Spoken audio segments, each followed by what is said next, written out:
Hello guys! This is Architect Aki from Excellent Home Decor and we are now here in Tagaytay for our rooftop bar counter project. Let's go!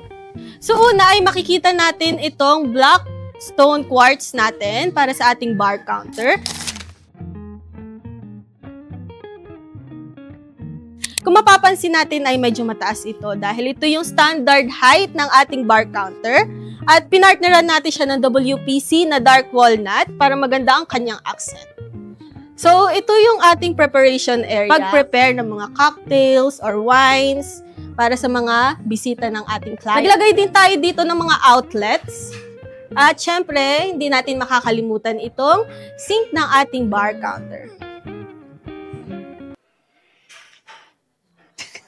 Naglagay din tayo dito ng mga outlets para sa mga coffee maker and such. Request din ng additional client ng hanging cabinet na may COB lights.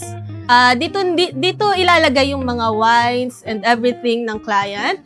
At mas maganda to kapag gabi na. At syempre sa Excellent Home Decor ay kilala bilang gumagamit ng mga high quality materials tulad ng marine board which is durable at kahit mainit o umulan o mabasa ay matibay pa rin. At syempre, gumagamit din tayo ng mga mechanism na high quality, which is yung mga soft close para sa ating drawers and cabinets. At dito, ang ginamit natin ay yung brand na Blueware. At kung gusto nyo ng ganito kagandang modular fit-outs and interior fit-outs, don't forget to message us on our Facebook page, Excellent Home Decor, and visit us on our website, www.excellenthomedecor.com.